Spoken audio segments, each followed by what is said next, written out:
Ya, sudah, Pak. Oke, terima kasih. Selamat sore semuanya.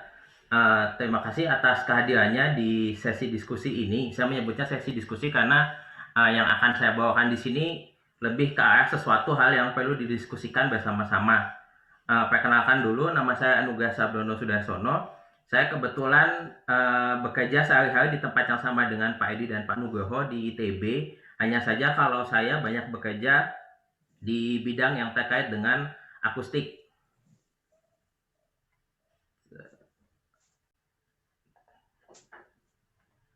Ini struktur presentasi saya pada hari ini. Yang pertama saya akan coba menjelaskan sedikit tentang konsep noise, vibration, dan harshness. Lalu yang kedua saya akan membahas sedikit tentang aturan dan standar kebisingan di dalam kereta. Lalu konsep pengukuran dan alat ukur kebisingan. Lalu pengukuran kebisingan di interior kereta. Persepsi lingkungan akustik di kabin kereta. Dan yang terakhir saya coba memberikan sedikit rekomendasi berdasarkan pemahaman yang saya pahami dan pengalaman yang saya dapatkan selama bekerja di bidang terkait dengan kereta ini. Sebagai pengantar, saya sendiri sebenarnya bekerja dengan terkait dengan aspek kebisingan di dalam kereta sekitar 3 tahun yang lalu. Jadi 3 tahun yang lalu saya diminta untuk bergabung ke dalam sebuah tim di mana tim tersebut akan mengevaluasi dan mencoba menyelesaikan permasalahan di kereta railing. Lalu setelah itu setiap tahun akhirnya ada pekerjaan pengukuran untuk mengevaluasi kondisi kebisingan dan merekomendasikan bagaimana perbaikannya. Dan sampai terakhir di tahun 2020 saya terakhir ikut bergabung diminta oleh teman-teman dari PT Inka untuk mencoba menganalisis kondisi akustik, kondisi kebisingan dan vibrasi di dalam keretanya. Pertama-tama saya juga mengucapkan apresiasi kepada rekan-rekan yang sudah memberikan kesempatan di sini untuk berbicara dan terutama pada rekan-rekan dari PT Inka dan PT MRT yang sudah memberikan kami kepercayaan dalam membantu dalam menyelesaikan permasalahan terkait dengan kebisingan di dalam kereta. Saya akan masuk ke aspek yang pertama yaitu noise, vibration, dan harshness. Saya membawa tema noise, vibration, dan harshness ini karena tema ini adalah tema yang cukup menarik kalau menurut saya di Indonesia terkait dengan perkembangan kereta pada beberapa tahun terakhir. Dan saya akan mulai dari definisi dari masing-masing statement di sini yaitu noise, vibration, dan harshness. Jadi kalau kita lihat noise, vibration, dan harshness itu ada 3 komponen di dalamnya. Yang pertama adalah noise atau kebisingan, yang kedua adalah vibration atau getaran, dan yang ketiga adalah harshness itu merupakan kualitas kebisingan dan getaran secara persepsi. Jadi memang ada aspek manusia, ada aspek bagaimana manusia merasakan lingkungan tersebut. Ilmu noise, vibration, harshness ini berkembang di kendaraan karena memang di kendaraan sendiri aspek-aspek ini sangat sangat dipertimbangkan. Ada yang bekerja banyak di bagian interior kendaraan, ada juga yang bekerja di bagian eksterior kendaraan. Sebagai contoh kalau di kendaraan, misal kita punya kita punya mobil gitu, mobil kita ingin supaya di dalam mobil itu terasa nyaman, terasa aman, dan terasa supaya enak dikendari. Jadi kalau misalnya kita berbicara tentang aspek NVH, ada 3 aspek di dalamnya, yaitu aspek keselamatan, yang kedua adalah aspek kenyamanan, yang ketiga adalah aspek preferensi. Contohnya misalnya kalau kita punya semacam kendaraan atau mobil gitu, aspek keselamatan adalah aspek yang paling utama. Jadi kita harus mendesain sebuah kabin yang di dalamnya orang kalau berada di dalamnya akan ada di dalam kondisi yang selamat. Setelah itu kita bisa kita mendesain supaya kondisinya sudah selamat, kita mendesain supaya kendaraan itu menjadi terasa nyaman. Nyaman itu dalam arti misalnya kebisingannya rendah, lalu eh, nyaman dikendari, tapi hanya pada tahap ya sudah nyaman saja gitu. Nah, sementara di tahap terakhir untuk NVH ini ada aspek yang disebut dengan preferensi. Ini contohnya adalah kalau kita punya mobil sport, nah suaranya harus terasa seperti mobil sport. Coba kalau dibayangkan kita punya mobil yang harganya ratusan miliar, mobil nyaman untuk dikendari, membuat lingkungan yang selamat, nyaman juga dikendari, tapi image yang ditampilkan itu harusnya tidak demikian. Jadi memang kalau aspek NVH ini ada di 3 aspek ini dan memang banyak diaplikasikan pada kendaraan. Nah, yang sekarang berkembang ini kalau di dunia adalah aplikasi NVH ini di kendaraan listrik. Jadi bagaimana kita mendesain kendaraan listrik yang pertama selamat. Jadi maksudnya kalau biasanya kendaraan listrik ini adalah kendaraan di mana kebisingannya rendah. Hanya saja kebisingan yang rendah itu ternyata membuat kendaraan menjadi tidak nyaman untuk dikendari. Jadi uh, orang tuh ingin merasa bahwa pada saat mengendarai kendaraan ada suara yang terkait dengan pada saat dia menekan tombol menekan pedal gas, dia harus merasa bahwa ada suara dari gas itu ada gitu Pak. Kendaraan listrik. Jadi memang hal pertama yang sekarang orang berlomba-lomba adalah bagaimana kita mendesain supaya kendaraan itu di dalamnya terasa nyaman, dan nyaman di sini adalah bukan berarti kondisinya sangat hening. Jadi yang menarik di sini dari kendaraan listrik adalah silence is not good gitu. Jadi kalau misalnya kita di kendaraan biasa mencoba menurunkan kebisingan serendah-rendahnya, di kendaraan listrik itu silence itu menjadi sebuah masalah karena persepsi orang pada saat mengendarai kendaraan listrik itu harusnya terasa seperti mengendarai mobil, bukan terasa seperti mengendarai kendaraan yang lain. Jadi memang sekarang berlomba-lomba di situ orang menciptakan suara artifisial supaya misalnya orang pada saat pengendara menekan pedal gas akan terasa suara dengungan mobil, sedungan mesin. Lalu yang kedua adalah aspek keselamatan pejalan kaki. Ini contohnya adalah uh, terkait dengan keheningan tadi. Jadi kalau di kendaraan listrik karena kendaraannya hening, maka orang yang ada di sekitarnya menjadi tidak bisa mendengarkan apabila ada kendaraan itu di sekitarnya. Jadi memang orang juga sudah mendesain bagaimana kendaraan listrik ini mampu berinteraksi dengan lingkungan sekitarnya sehingga orang menjadi aware bahwa ada kendaraan listrik. Dan bahkan standarnya sendiri sudah mulai dikembangkan di negara-negara yang sudah memiliki kendaraan listrik yang banyak, bahwa kendaraan itu harus memiliki karakteristik tertentu supaya aman digunakan di jalan raya.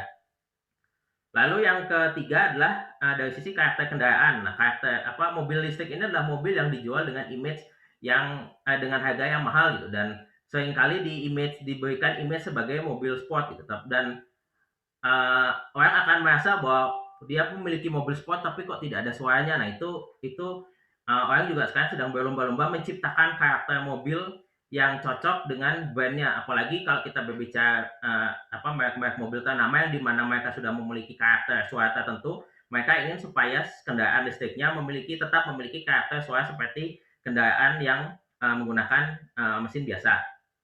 Kalau di Indonesia, trennya sekarang yang banyak berkembang adalah di aspek kereta. Jadi kereta ini karena perkembangan yang cepat dan aturan-aturan yang mendorong berkembangnya kereta. Jadi ada kereta cepat, ada kereta ringan, dan aspek yang ingin diperhatikan di sini adalah kenyamanan dan keselamatan. Jadi ada aturan-aturan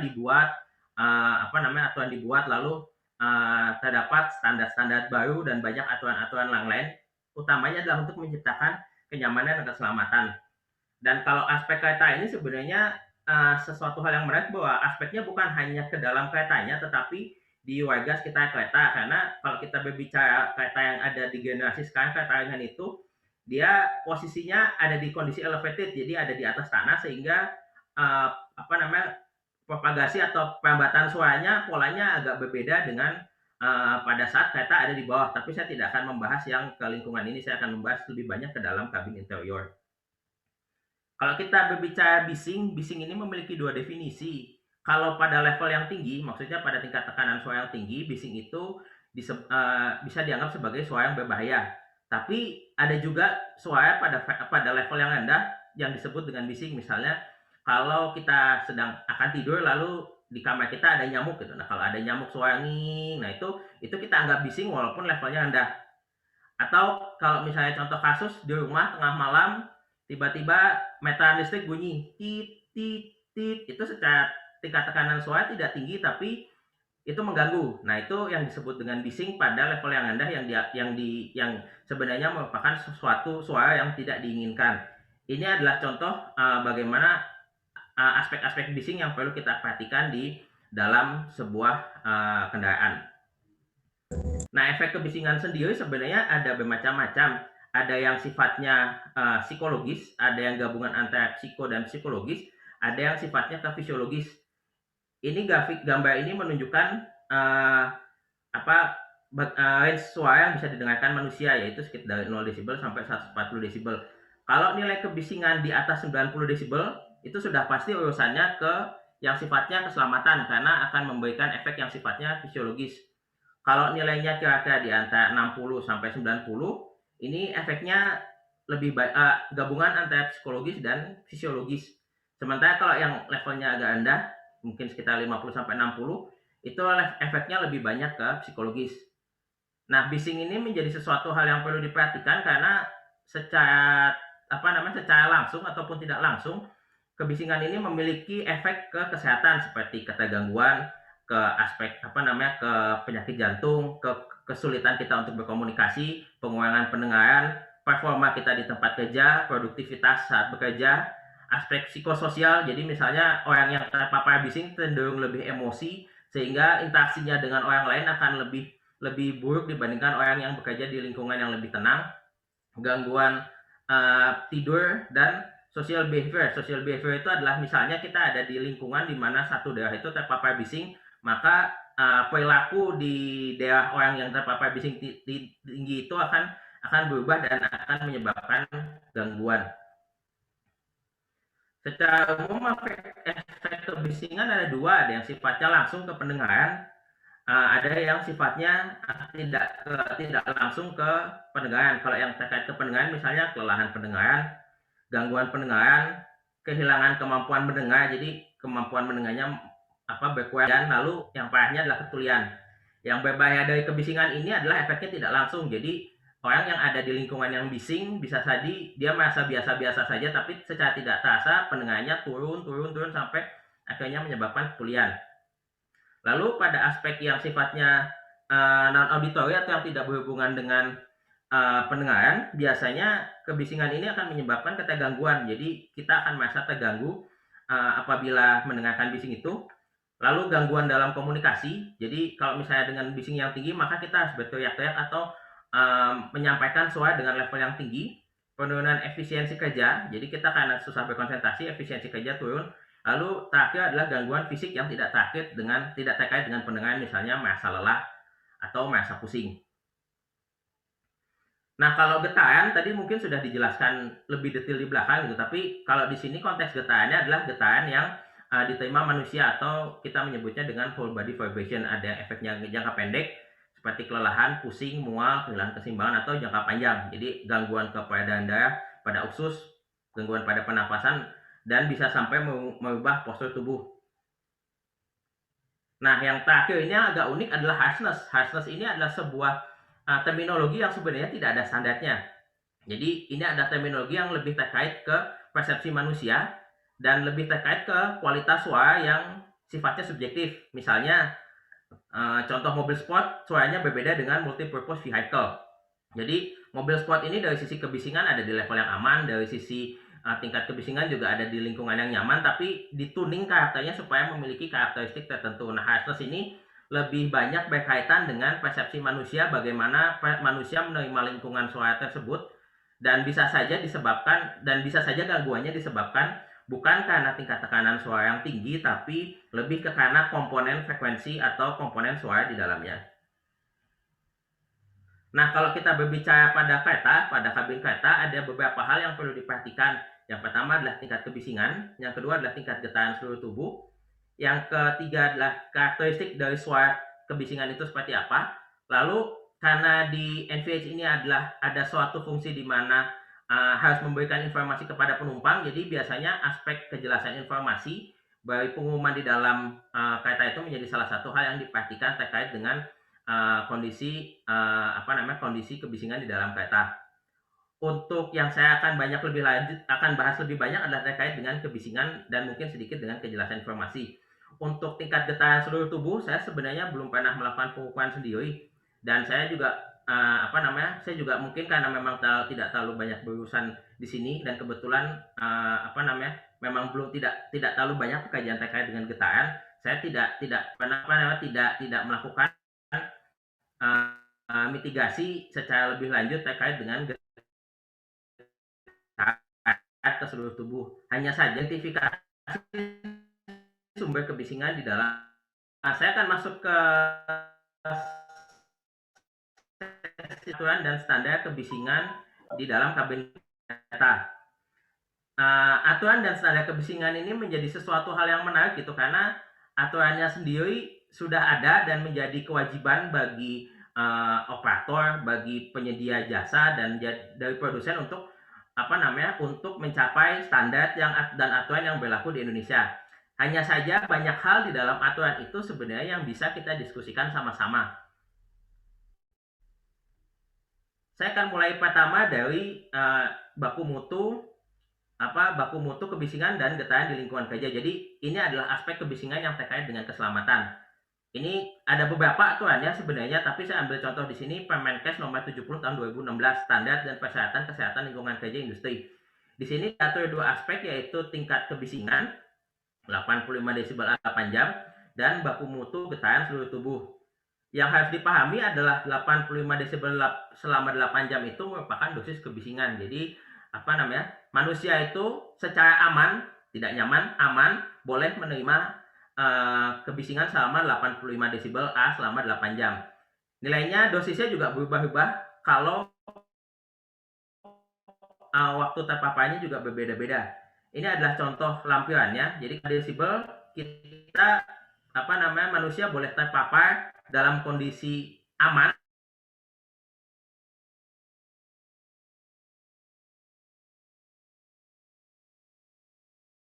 Kita bisa lihat kalau misalnya tingkat kebisingan tersebut, orang bisa bekerja di lingkungan itu selama beberapa jam. Jadi ini adalah nilai yang menjadi dosis kebisingan harian yang diterima oleh manusia. Dan saya tekankan lagi, inilah kondisi yang aman, bukan kondisi yang nyaman. Dan yang menarik di sini adalah nilai 85 desibel ini biasa dijadikan acuan untuk aturan-aturan yang lain terkait dengan kebisingan. Misalnya di kata ada beberapa yang ditemukan. Hanya saja kalau untuk aturan tersebut sebenarnya tidak banyak membahas tentang berapa lama bising itu bisa diterima di dalam sebuah kereta. Ini salah satu aturan terkait dengan peraturan Menteri Perhubungan nomor 41 tentang standar spesifikasi teknis kereta yang ditarik oleh lokomotif. Nah, di sini di pasal 20 ayat 2 dinyatakan bahwa ruang penumpang sebagian yang dimaksud pada ayat 1 harus memiliki kebisingan maksimum sebesar 85 desibel. Jadi ini yang saya garis bawahi adalah kebisingan maksimum 85 desibel.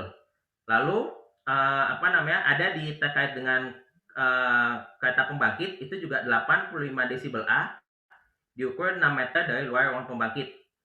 Nah, untuk ruang operator sama juga maksimum 85 desibel A. Jadi di sini ada dua hal yang sebenarnya saya garis bawahi, yaitu kata-kata maksimum dan kata-kata 85 desibel A.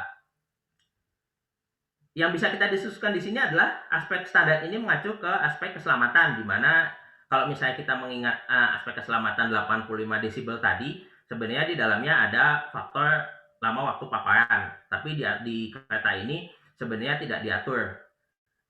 Nah, yang menjadi menarik adalah bagaimana kalau misalnya kita punya kereta dengan kebisingan di atas 85 desibel A, namun perjalanannya kalau misalnya perjalanannya 85 desibel namun perjalanannya hanya sebentar. Kalau misalnya kita mengartikan aturan itu secara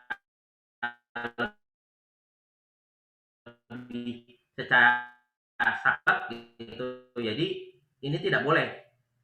Tapi saya menemukan ada beberapa kasus di mana kereta itu sebenarnya di atas 85, tapi karena perjalanannya pendek masih dianggap mengikuti aturan. Jadi ini adalah salah satu harapannya yang sempat saya ketahui.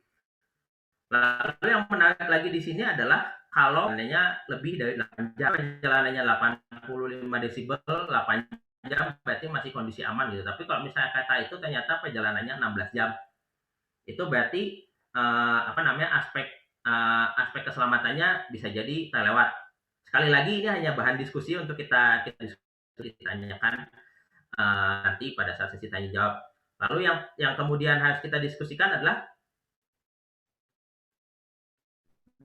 dinyatakan pada peraturan tersebut adalah kebisingan maksimal. Nah, kebisingan itu sifatnya biasanya berfluktuasi.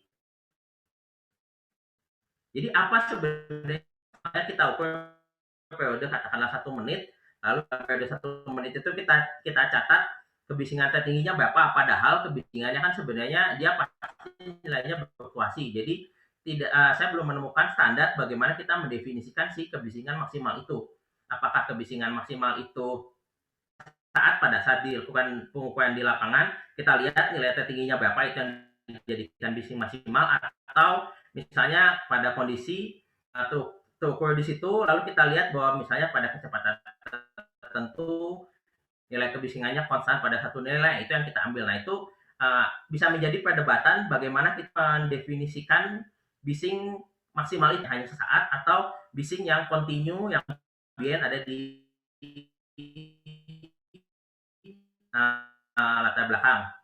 Lalu yang terakhir sesi khusus terkait dengan alat ukur kebisingan, tapi pada dasarnya alat ukur kebisingan yang biasa digunakan pada pengukuran di Indonesia adalah alat ukur kebisingan yang tipenya 2, yang memiliki akurasi di bawah tingkat sound level meter atau alat ukur yang tipe 1. Itu sendiri juga belum distandarisasi, dan yang menjadi menarik lagi adalah dari sisi alat ukur kebisingan itu adalah sisi kalibrasi. Jadi biasanya untuk pengukuran ini adalah sesuatu yang terkait dengan aturan atau hukum yang berlaku di Indonesia. Nah, adaptasi dari alat itu seperti apa? Apakah atau setahun sekali atau seperti apa, itu belum ada sebenarnya standar yang mendefinisikan bagaimana standar alat ukur yang digunakan dan dengan kalibrasi alat ukur tersebut. PM nomor 42 tahun 2010 yang sebenarnya sudah diupdate. Di sini kata-katanya juga sama. Ada kata-kata maksimum 85 desibel A, dan di dalam ruang kabin maksimum 85 desibel A. Hal-hal yang didiskusikan sebenarnya sama dengan yang tadi. Jadi aspek keselamatannya diukur, apakah nilai sesaat yang diukur kebisingan di atas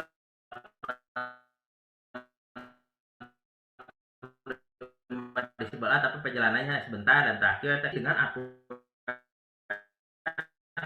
Peraturan Menteri Perhubungan tahun 175 tahun 2015 tentang standar spesifikasi ini sekitar kecepatan normal dengan pergerakan, aturan yang diacu untuk baku mutu pada kereta ringan seperti LRT atau MRT. Jadi karena dia memiliki penggerak sendiri, dan ini adalah sekarang aturan yang diacu.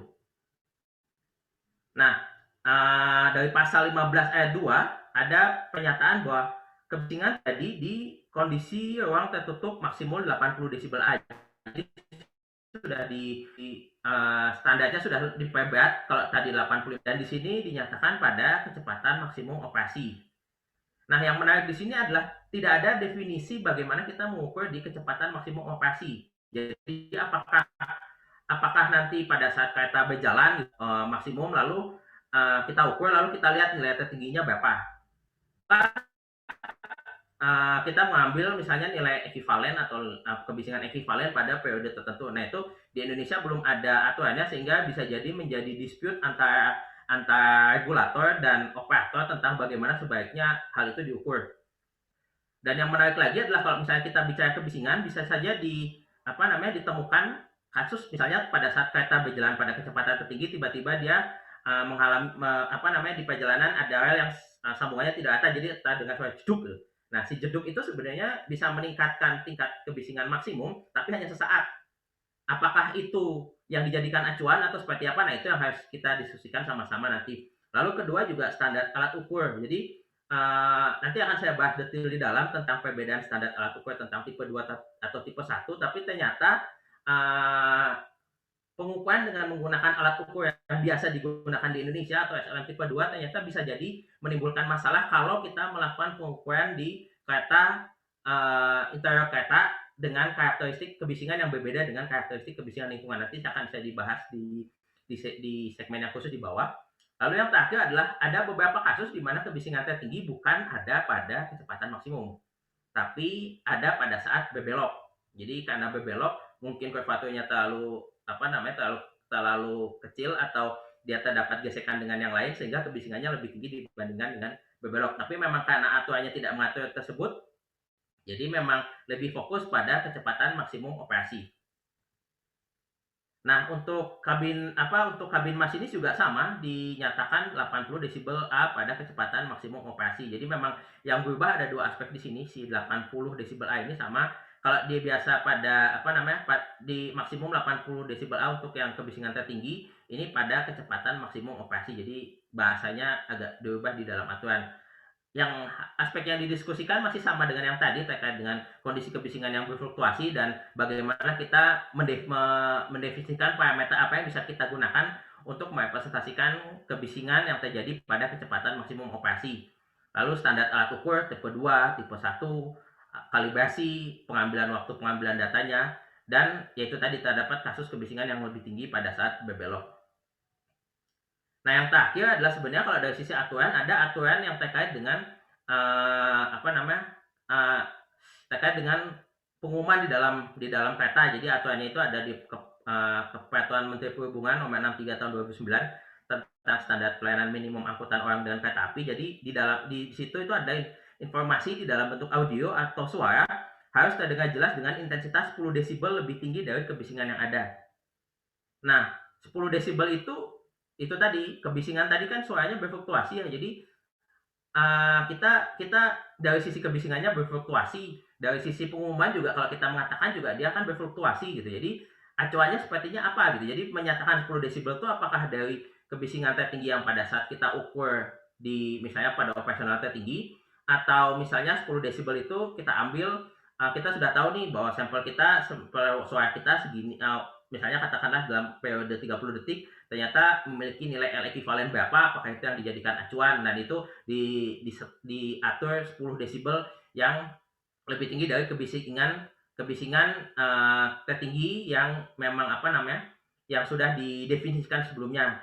Nah, ini juga kebisingan yang tertinggi itu mengacu pada kebisingan yang mana, apakah kebisingan pada kecepatan operasional tertinggi, apakah kebisingan tertinggi yang memang terukur di dalam kereta. Jadi memang ada banyak hal-hal yang bisa didiskusikan dari sisi aturan ini.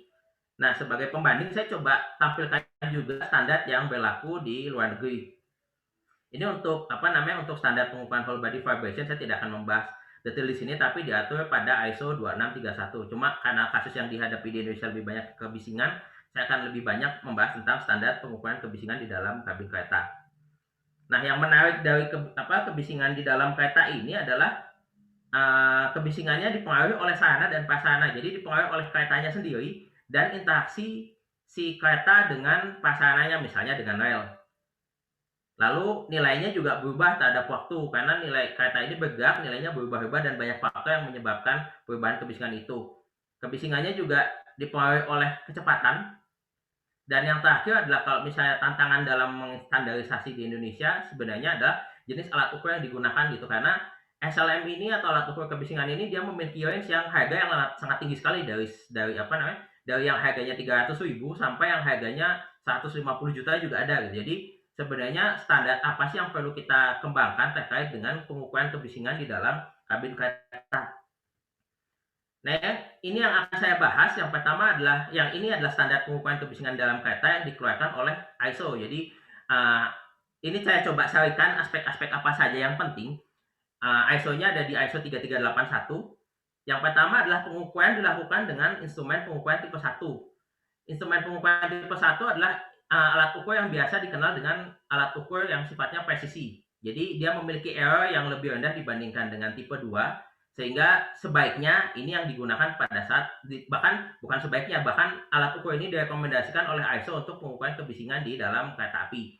Yang terjadi di Indonesia adalah banyak alat ukur tipe 2 yang biasa digunakan untuk pengukuran kebisingan di dalam kereta. Lalu yang kedua, aspek penting ini adalah harus dipastikan pembacaan sinyal dari kalibrator suara. Kalibrator suaranya pun juga didefinisikan tipe 1 pada sebelum dan setelah pengukuran tidak berbeda 0,5 desibel. Jadi ada sebuah alat yang dinamakan kalibrator, nanti akan dijelaskan di bawah. Kalibrator ini adalah sebuah alat yang mengeluarkan suara referensi pada tingkat tekanan suara tertentu, pada frekuensi tertentu yang itu digunakan untuk memastikan bahwa alat ukur kita, SLM atau sistem apapun, membaca nilai tingkat tekanan suara dengan nilai yang benar. Jadi memang standarnya ada alat ukurnya, ada dua dari sisi alat ukurnya, spesifikasi alat ukurnya, lalu dari sisi kalibrator yang digunakan untuk memastikan level suaranya tepat.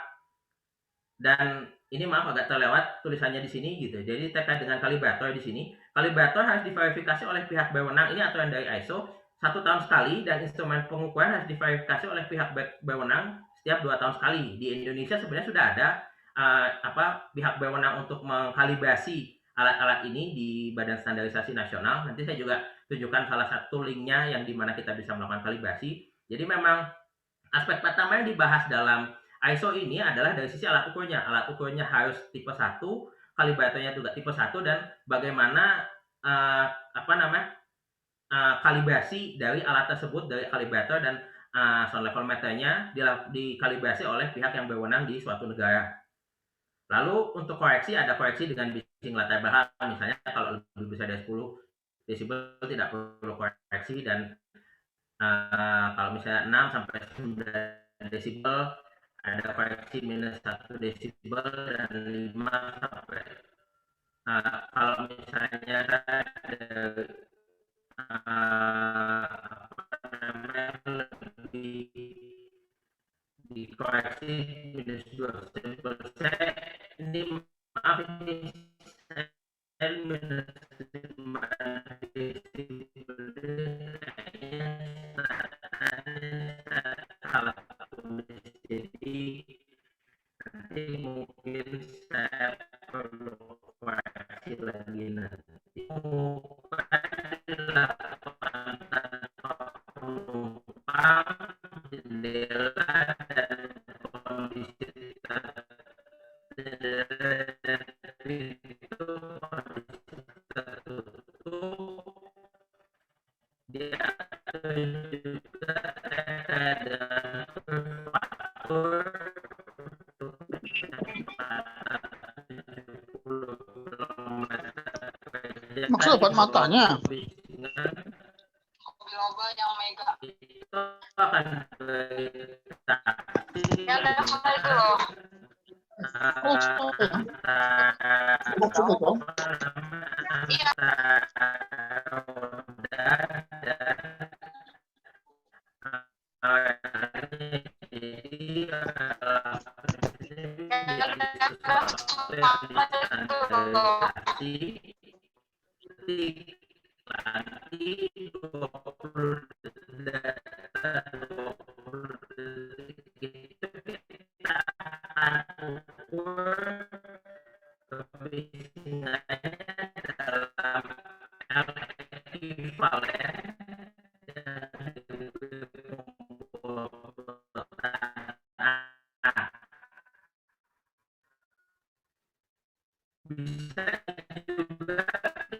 Suaranya putus-putus, Mbak Anugrah.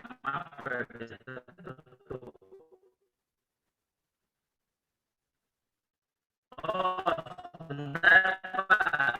Saya cek dulu.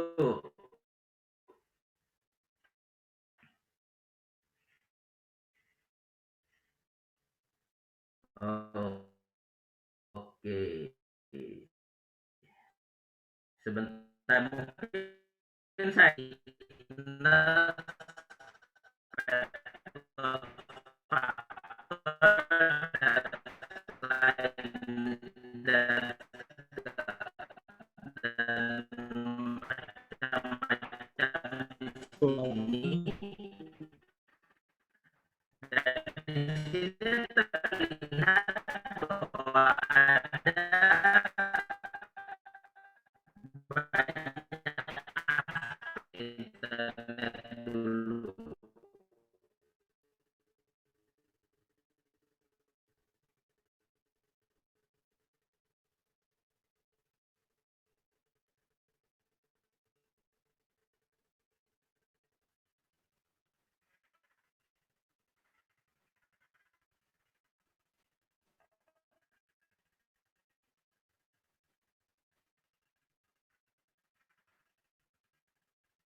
Saya gimana?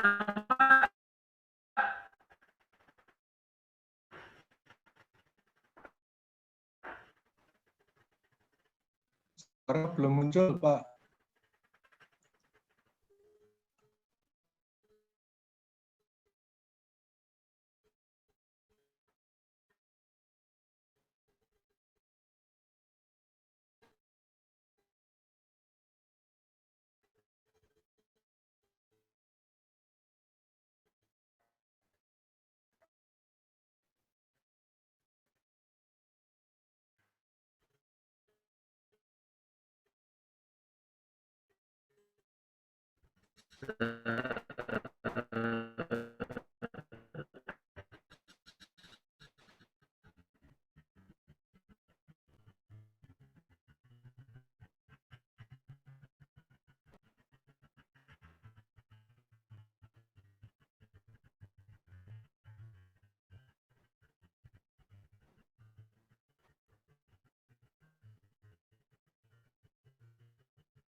Tes, tes.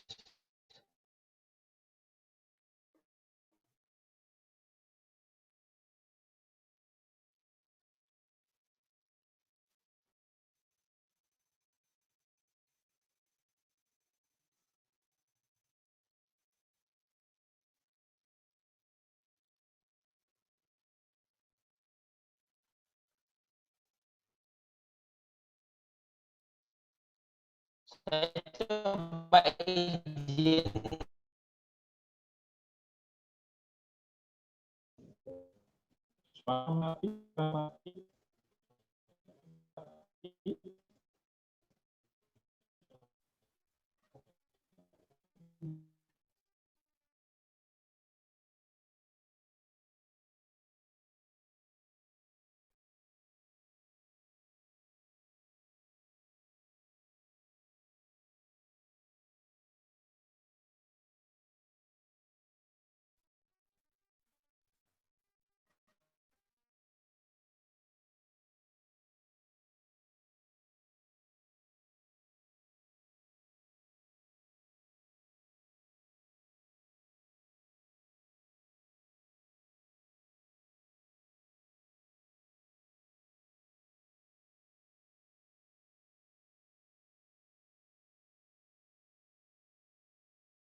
Saya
kalibrasi ini menjadi sesuatu yang harus kita perhatikan pada pengukuran di kereta gitu, karena ini aspeknya terkait dengan aspek legal, di mana kalau misalnya kita menggunakan alat ukur yang tidak terkalibrasi, bisa jadi akan menimbulkan pertanyaan alat ukur mana yang tepat gitu. Jadi memang aspek kalibrasi ini menjadi sesuatu hal yang perlu diperhatikan.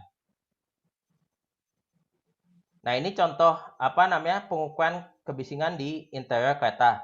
Jadi untuk kebutuhan pengukuran kebisingan sebenarnya ada dua. Yang pertama adalah kebisingan terkait dengan baku mutu yang terkait dengan aturan. Jadi ada dua yang ini terkait dengan aturan. Yang kedua adalah terkait dengan perbaikan atau kita mengevaluasi kebisingannya dan mencoba memperbaikinya. Nah, kalau untuk pengukuran terkait baku mutu, sebenarnya karena di standarnya disyaratkan melakukan pengukuran dengan parameter ekivalen pada periode tertentu, jadi sound level meternya setidaknya harus memiliki fitur integrasi. Walaupun di Indonesia tidak ada aturan, tidak ada standar, setahu saya belum ada standar yang mengatur hal ini. Lalu sebelum dan sesudah pengukuran dilakukan pembacaan nilai SPL sound pressure level dari kalibrator suara. Untuk alat ukur, untuk kasus di kereta karena kebisingan didominasi pada kebisingan yang tinggi, maka nanti contohnya ada di bawah, direkomendasikan menggunakan alat ukur tipe 1 dan terkalibrasi oleh Badan Standarisasi Nasional. Kalau untuk evaluasi dan identifikasi perbaikan digunakan sistem pengukuran terintegrasi. Nanti akan saya coba tunjukkan sistem pengukuran terintegrasi yang telah kita gunakan seperti apa. Dan yang lainnya aspeknya sebenarnya sama untuk untuk dari sisi pengecekan pembacaan SPL, tipe alat ukurnya dan kalibrasinya. Nah, kalau dari pengukuran kebisingan dalam kereta, tantangannya adalah bagaimana kita mengidentifikasi sumber kebisingan. Karena sumber kebisingan tadi bisa banyak, misalnya bisa jadi dari interaksi rel ke roda, dia bisa juga sumbernya misalnya dari sistem air conditioner atau utilitas yang lain. Dan yang menarik sendiri adalah kita harus mengidentifikasi jalur perambatannya seperti apa. Untuk jalur perambatan suaranya sendiri ada dua macam. Yang pertama adalah merambat melalui struktur. Di sini direpresentasikan dengan garis hitam. Bisa juga merambat lewat udara, jadi dia di udara lalu masuk ke dalam kabin, bisa langsung lewat bagian bawah atau bagian samping dan yang lainnya. Nah, untuk pengukuran seperti ini kita harus melakukan analisis frekuensi dan pemasangan sensor pada banyak tempat. Ini contoh sumber-sumber bising yang ada di kereta seperti misalnya rolling noise, curve squeal pada saat berbelok, bridge noise, misalnya keretanya melewati sebuah jembatan lalu dia bergetar, aerodynamic noise yang biasa terjadi pada kereta yang melaju pada kecepatan tinggi, ground vibration, dan internal noise. Internal noise itu biasanya dari sistem AC atau sistem utilitas di dalam kereta. Biasanya kalau misalnya pengukuran kita melakukan mengambil data dua jenis kebisingan. Yang pertama adalah kondisi kebisingan statis, yaitu tujuannya adalah untuk mengidentifikasi nilai kebisingannya, sumber kebisingannya, dan jalur perambatannya saat kereta tidak bergerak. Contoh kasusnya adalah kita mengidentifikasi kebisingan dari sistem AC. Lalu misalnya untuk kondisi interior, biasanya kita gunakan sound level meter atau SLM atau mikrofon di dalam kabin. Lalu untuk mengidentifikasi perambatannya lewat struktur, kita pasang juga accelerometer pada berbagai tempat, misalnya dinding kabin, di lantai, atau di sumber getaran utama. Kalau misalnya kita sudah identifikasi ini untuk mengetahui kira-kira perambatan bisingnya apakah lebih dominan dari jalur perambatan getaran atau jalur perambatan suara. Untuk dinamis atau kondisi bergerak, kita pada dasarnya menggunakan alat yang mirip dengan sebelumnya tapi ditambah GPS. Karena tujuannya ada dua, kita ingin mengidentifikasi sumber suaranya dan jalur perambatannya. Untuk jalur perambatan lewat udara, dipasang misalnya mikrofon pada kabin, di bawah kabin, atau di sisi samping kabin. Nah, untuk lewat struktur, kita pasang mikrofon di dalam kabin sebagai referensi, accelerometer di bugi, di lantai kabin, atau di dinding kabin untuk mengidentifikasi apakah terjadi vibrasi yang sama dengan sumber di dalam kereta. Karena nanti penanganan treatment kebisingannya akan berbeda kalau sumber bisingnya merambat lewat udara atau merambat lewat struktur. Untuk parameter yang diukur adalah biasanya kita mengambil tingkat tekanan suara pada frekuensi sepertiga oktav, akselerasi dengan frekuensi sepertiga oktav, kecepatan kereta dalam kilometer per jam. Lalu kalau misalnya ada radio cell pada saat dilakukan pengujian. Dan data diambil setiap detik selama pengukuran dinamis berlangsung. Ini sistem yang skematis, sistem yang kita pakai untuk melakukan pengukuran kebisingan di beberapa jenis kereta di Indonesia. Kita punya 8 channel analyzer dihubungkan pada accelerometer dan mikrofon. Dan untuk accelerometer dan mikrofon ini sebenarnya menyesuaikan dengan identifikasi sumber bising atau jalur perlambatan yang kita temukan pada saat survei sebelumnya. Ini contohnya, ini contoh accelerometer yang dipasang di bagian bugi, ini contoh mikrofon yang dipasang di bagian bawah rel, ini contoh mikrofon yang dipasang di dalam keretanya, dan ini yang di atas ini adalah contoh sistem yang kita gunakan. Kita punya 8 channel input, lalu kita masukkan, kita hubungkan ke dalam komputer yang akan merekam datanya selama bergerak dengan simultan dengan data setiap detiknya. Ada lagi data yang kita perlu ambil, yaitu transmission loss. Pada dasarnya transmission loss ini adalah sebuah pengukuran yang digunakan untuk mengukur kinerja dari selubung kereta. Jadi misalnya ini contoh di sini kita punya sumber suara, lalu kita ukur kebisingannya di daerah sumber, nanti diukur juga di bagian di belakang selubung ini. Nanti kita bisa mendapatkan kemampuan si selubung ini dalam menahan suara itu sebesar apa. Karena terkait dengan kebisingan di airborne atau yang melambat lewat udara, kita perlu mengidentifikasi area yang kemampuan penahanan suaranya paling lemah, sehingga area itu yang perlu diberikan penanganan atau improvement lebih lanjut. Ini skematisnya, misalnya kita punya alat ukur speaker, kita ukur di bagian luar, lalu kita ukur di bagian dalam, atau kita misalnya untuk menguji lantai dari kereta, kita pasang alat ukur speakernya di bawah, lalu kita ukur di berbagai titik di bagian dalam kabin. Nah, ini hasil pengukuran kebisingan interior kereta yang kita lakukan sendiri. Jadi, walaupun kita melakukan beberapa pekerjaan dengan rekan-rekan dari INKA dan MRT, saya di sini hanya akan menunjukkan kebisingan yang kita ukur sendiri untuk tugas akhir mahasiswa dan dilakukan pada saat kondisi kereta terisi penumpang. Nah, ini yang menarik terkait dengan kereta di Indonesia. Jadi, kereta Indonesia sudah terjadi pergeseran teknologi. Kalau generasi zaman dulu, saya menyebutnya ini generasi yang sebelumnya, keretanya didesain dengan pengendalian kebisingan dengan massa. Jadi pada dasarnya kereta dibuat dibuat dengan massa yang tinggi supaya mengurangi kebisingan, mengurangi vibrasi di frekuensi yang frekuensi tinggi. Jadi yang biasanya tembus hanya frekuensi rendah. Nah, ini sudah berganti dengan perkembangan LRT, MRT. Jadi di Indonesia sekarang karena keretanya sifatnya elevated atau ada di atas tanah, maka dikembangkan kereta yang sifatnya memiliki struktur ringan. Ini hasil pengukurannya, patut dicatat bahwa pengukuran ini adalah pengukuran L ekivalen. Jadi kita melakukan pengukuran selama tentang perjalanan. Jadi L ekivalen selama perjalanan dan tidak merepresentasikan kecepatan tertentu. Jadi kita pokoknya selama perjalanan kita ukur dan nilai ekivalennya kita ukur berapa nilainya gitu. Kondisi kereta tadi terisi penumpang dan ada aktivitas di dalamnya. Saya mengambil data beberapa ada MRT Jakarta, KRL, kereta jarak menengah, dan kereta jarak jauh. Kalau mengacu ke nilai L ekivalen ini sebenarnya keretanya sendiri sudah ada di range kondisi yang aman. Dan kalau dilihat di sini memang MRT Jakarta memiliki kebisingan yang lebih tinggi dibandingkan dengan yang lain. Tapi nanti kalau saya bahas dari sisi persepsi, ternyata kereta yang dianggap paling sunyi adalah kereta MRT Jakarta. Nah, itu sesuatu hal yang menarik. Ini profil kebisingan yang ada di beberapa kereta. Ini kereta MRT Jakarta, ini kereta jarak menengah. Sampel yang kita ambil adalah kereta Argo Parahyangan. Lalu ada kereta jarak jauh, ini yang diambil adalah sampelnya Lodaya. Nah, kita lihat di sini bahwa pada kereta jarak menengah yang merupakan kereta generasi lama, ini kereta yang masih menggunakan massa, kebisingan didominasi pada frekuensi rendah. Ini juga mirip sama kereta jarak jauh yang kebisingannya didominasi oleh kebisingan di frekuensi rendah. Sementara untuk kereta yang struktur ringan atau kasus MRT ini kebisingannya didominasi pada frekuensi yang cenderung tinggi. Di sini terlihat mungkin sekitar 800 sampai sekitar 1000. Jadi memang ada perbedaan karakteristik kebisingan dari kereta yang menggunakan massa untuk pengendalian bisingnya dengan kereta struktur ringan. Ini juga saya menemukan sebuah penelitian yang dilaksanakan oleh teman-teman di ITS, oleh Pak Wiratno, Argo, dan timnya. Ini adalah contoh hasil karakteristik kebisingan di dalam kereta LRT Palembang, dan di sini kita lihat bahwa kebisingannya juga sama didominasi pada kebisingan di frekuensi tinggi dibandingkan dengan frekuensi rendah. Jadi memang ada perbedaan karakteristik antara kereta generasi lama yang menggunakan pengendalian bising dengan massa dan kereta generasi selanjutnya, generasi baru yang menggunakan struktur ringan.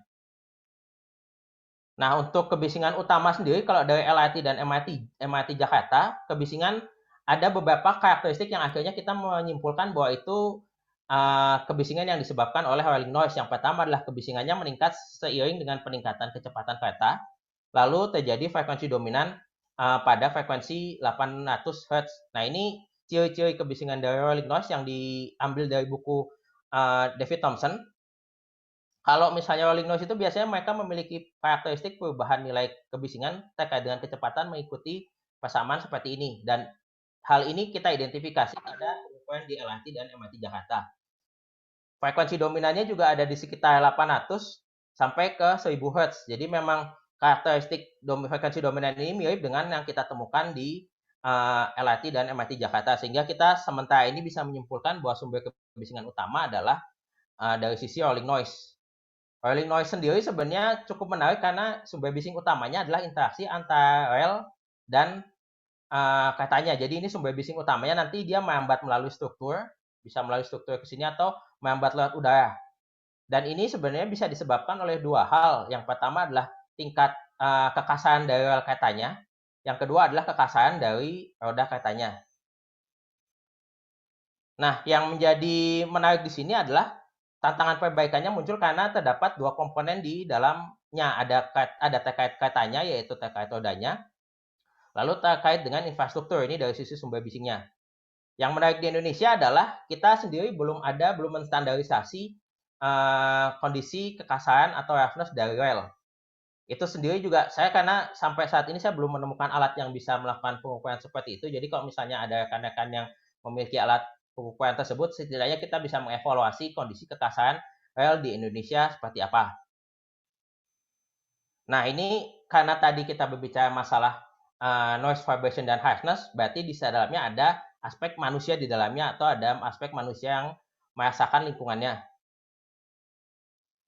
Nah, pendekatan yang kita gunakan adalah pendekatan soundscape. Jadi pada dasarnya soundscape ini adalah metode di mana kita mencoba mengidentifikasi persepsi manusia terhadap lingkungan suara. Dan pendekatan yang digunakan adalah pendekatan persepsinya, jadi apa yang dirasakan orangnya dan pengukuran objektif dengan menggunakan alat ukur biasa. Dan si persepsi ini terhadap lingkungan akan dipengaruhi oleh misalnya konteks lingkungannya, ekspektasi terhadap katanya, dan latar belakang pendidikan, dan lain-lain. Jadi ada beberapa aspek yang sifatnya memang sangat subjektif. Ini contoh hasil penelitian salah satu mahasiswa S2 kami terkait dengan, ini kelihatannya, oh ini dulu S2 ini, tapi kalau nggak salah ini penelitiannya waktu zaman S1. Jadi kalau dilihat di sini, sebenarnya kereta untuk kereta dia membandingkan persepsi yang muncul di kereta eksekutif dan ekonomi. Kalau dilihat di sini, eksekutif sebenarnya memiliki kebisingan yang cenderung lebih rendah dibandingkan dengan kereta ekonomi. Tapi kalau dilihat di sini, sebenarnya aspek yang mempengaruhi, jadi karena ada ekspektasi yang berbeda dari pengguna kereta eksekutif dan ekonomi, walaupun perbedaan kebisingannya tidak banyak, ini kan mungkin hanya sekitar 5 desibel, tapi karena kereta eksekutif itu menginginkan memiliki ekspektasi lingkungan yang lebih nyaman, sehingga mereka akan lebih terganggu di kondisi yang sebenarnya kurang lebih sama dibandingkan dengan di kereta ekonomi. Ini juga kita juga mencoba mengidentifikasi dari survei suara apa yang dianggap paling negatif oleh penumpang kereta. Jadi kalau dilihat di sini, kalau dilihat sebenarnya kalau dari MRT Jakarta kondisinya kebisingannya paling tinggi. Tapi orang menganggap bahwa yang mengganggu dari yang mengganggu di MRT Jakarta itu adalah orang yang berbicara dengan keras. Jadi memang aspeknya bukan dari keretanya, walaupun keretanya sebenarnya memiliki kebisingan yang lebih tinggi. Nah, kalau dari sisi kereta KRL dan MRT, KRL dan kereta jarak dekat, mereka menganggap bahwa ini interaksi roda dan relnya lebih mengganggu, padahal dari sisi kebisingan itu lebih rendah. Jadi inilah salah satu contoh bagaimana persepsi bisa mempengaruhi persepsi orang terhadap keretanya. Lalu ini juga terkait dengan sumber suara yang dianggap positif oleh penumpang kereta. Jadi memang salah satu hal yang penting di dalam kereta adalah kejelasan suara dari public address atau dari pengumuman. Jadi memang sudah tepat adanya aturan yang memastikan bahwa si kejelasan suara ini menjadi hal yang diperhatikan di dalam kereta. Ini hasil persepsi yang muncul sebenarnya di hasil dari kuesioner, dan kita identifikasi persepsi apa saja sih yang dirasakan oleh penumpang kereta. Yang menarik di sini adalah kalau dari KRL, mereka menganggap ada aspek persepsi yang harus ditingkatkan. Jadi memang mungkin karena KRL terlalu berdesak-desakan, terlalu penuh, jadi mereka menganggap tidak ada privasi di dalamnya. Lalu terkait dengan informasi ini terkait dengan suara yang dimunculkan oleh sistem pengumuman. Jadi orang merasa bahwa informasi yang mereka perlu dapatkan di dalam kereta itu perlu ditingkatkan untuk kasus KRL. Untuk kereta jarak menengah dan kereta jarak jauh yang menarik adalah adanya aspek keamanan di sini. Jadi ternyata di kereta jarak jauh ini mereka menganggap bahwa situasinya seringkali tidak aman dan perlu dibuat intervensi, misalnya dengan bercerita bahwa di tiap kereta ada polisi yang berjaga atau seperti apa, supaya penumpang merasa bahwa lingkungan keretanya lebih aman untuk mereka. Nah, untuk intervensi sendiri sebenarnya bisa lakukan dengan menggunakan musik. Yang jadi pertanyaan adalah musiknya apa dan dimainkan seberapa keras. Nah, ini adalah alat sistem kita yang kita bangun di kampus untuk mengidentifikasi untuk intervensi apa yang cocok dipasang pada kereta. Misalnya kita ingin memasang musik tipe apa yang perlu dipasang, lalu seberapa keras musik itu dimainkan, dan ini pada dasarnya orang akan mendengarkan lingkungan suara kereta yang dimainkan secara 360 derajat dan mereka bisa memilih kira-kira musik apa yang cocok dimainkan di sana. Hasil pengujian di lab menunjukkan bahwa penambahan musik tertentu terbukti dapat meningkatkan persepsi suara secara signifikan. Dan untuk kereta jarak jauh, karena aktivitasnya macam-macam, harus mempertimbangkan aktivitas dari penumpangnya. Itu tadi sebenarnya sedikit tentang bagaimana kita bisa masuk ke sisi persepsi dari penumpang kereta untuk mengevaluasi kondisi kebisingan atau kondisi akustik di dalam kereta. Ada beberapa rekomendasi sebenarnya yang saya sarankan, dan ini terbuka untuk debat, terbuka untuk diskusi, karena memang masih banyak hal yang perlu kita diskusikan sama-sama. Yang pertama adalah terkait dengan standar prosedur pengukuran. Jadi memang aturannya sudah ada, tapi karena tidak ada standar prosedur standar dalam pengukuran kebisingan kereta, sehingga seringkali menjadi diskusi di lapangan terkait dengan apakah pengukurannya betul atau salah gitu. Jadi untuk menghindari hal-hal tersebut sebaik mungkin perlu dikembangkan standar terkait dengan prosedur pengukuran. Seperti yang saya rekomendasikan di sini, misalnya penggunaan alat ukur tipe 1, penggunaan spesifikasi alat ukur di mana dia bisa mengukur tingkat L ekivalen, karena L ekivalen ini di berbagai standar memang parameter yang digunakan untuk merepresentasikan kebisingan di dalam kereta. Penggunaan kalibrator suara dalam pengukuran, kalibrasi alat ukur secara rutin, ketinggian titik pengukuran, posisi pengukuran, lama pengambilan data. Jadi misalnya data diambil pada kecepatan tertinggi selama beberapa detik, itu mungkin perlu distandarisasi. Lalu yang selanjutnya adalah bagaimana kita menggunakan parameter ekivalen untuk merepresentasikan kebisingan pada kecepatan tertinggi. Dan untuk pengumuman juga digunakan parameter ekivalen untuk merepresentasikan. Jadi kita tahu misalnya ekivalen dari pengumumannya berapa, kita tahu bahwa kebisingan di dalam lingkungannya berapa. Jadi kita bisa tahu bahwa pengumuman itu harus dimainkan dengan tingkat tekanan suara berapa desibel ekivalen.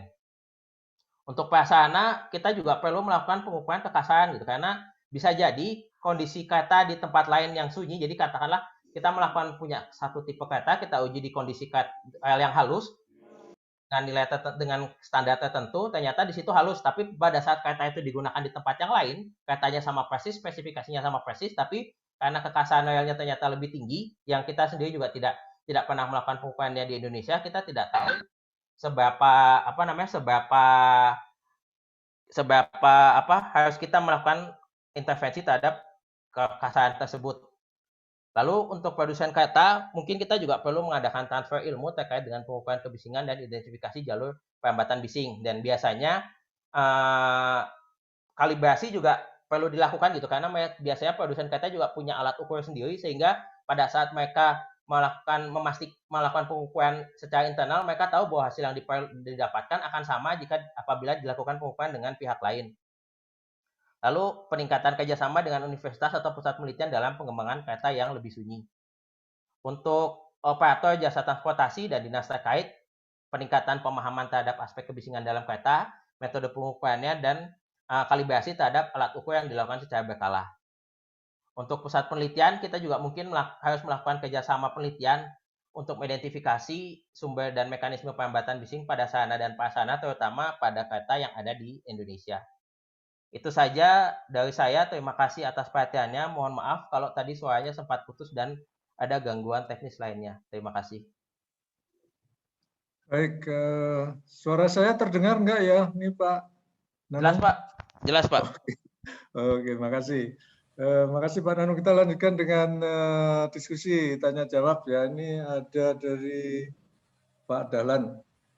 MRT ini masukan dari konsultan asing. MRT Jakarta ini batasan noise maksimum di urban, suburban ini bukan kesehatan karena perjalanannya tidak lama. Kriteria ambang batas yang dipakai adalah pengumuman dari masinis atau OCC ke penumpang di dalam kereta.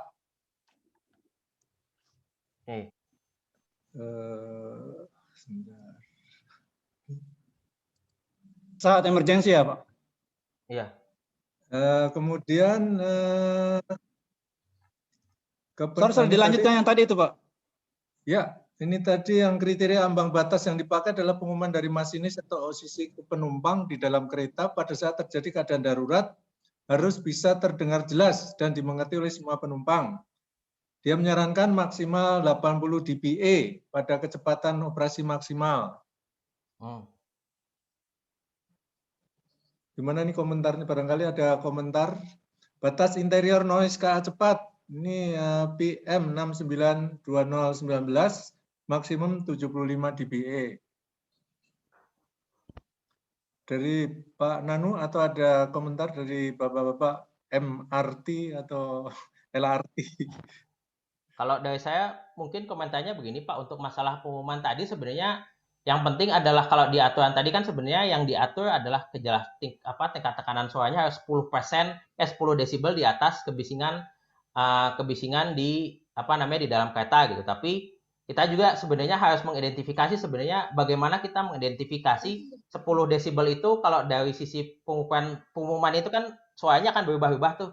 Nah, kita mengambilnya apakah 10 desibel itu dari suara tertinggi yang diukur pada saat pengumuman itu ada atau tingkat tekanan suara ekuivalen selama pengumuman itu ada. Jadi ada beberapa bisa jadi bahan diskusi sebenarnya bagaimana kita mengidentifikasi 10 desibelnya itu seperti apa. Saya bisa tambahin, Pak. Saya Dahlan dari MRT, Pak. Silakan, Pak. Ya, silakan, Pak. Ya, jadi kalau kita baca standar Jepang itu dia mensyaratkan pengumuman itu 95 dBA. Yang waktu kita naikkan ya, jadi kalau kita Bapak mungkin sudah tahu lah interior kan di atas 80-an ya. Di atas 80. Waktu kita naikkan selisih 10 dBA pengumuman itu dikomplain sama penumpang. Ya Pak, karena pasti terlalu bising. Iya. Itulah makanya itu benar tuh yang dimaksud konsultan tadi. Jadi yang harus diturunkan bukan si pengumumannya tapi interior noise yang harus diturunkan. Ya, betul Pak.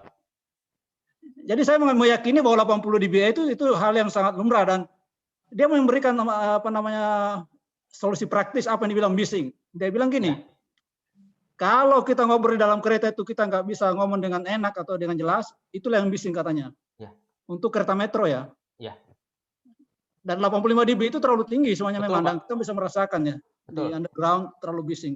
Betul Pak. Jadi sebenarnya yang saya komentari tadi adalah saya sepakat bahwa 85 desibel tadi adalah keselamatan Pak, jadi bukan kenyamanan. Jadi pada saat kita jangan bicara keselamatan yang saya bilang tadi, ya, dia bilang nggak ada kesehatan di kereta metro karena itu sebentar. Ya, makanya Pak, jadi 80 desibel itu saya sepakat bahwa itu sesuatu yang boleh Pak, tapi yang jadi masalah adalah pada saat pengukuran 80 desibel itu tidak didefinisikan dengan jelas Pak. Jadi misalnya kita memasang kereta pada kecepatan tertinggi 80 desibel gitu. Bisa jadi di tengah-tengah itu ada interaksi yang menyebabkan adanya peak 1 Pak, peak 1 ting gitu.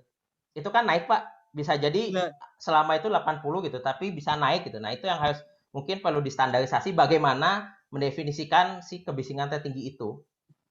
Saya kira Bapak udah baca laporannya Nippon Saria dan saya kira sama dengan pengukuran dari FT ini.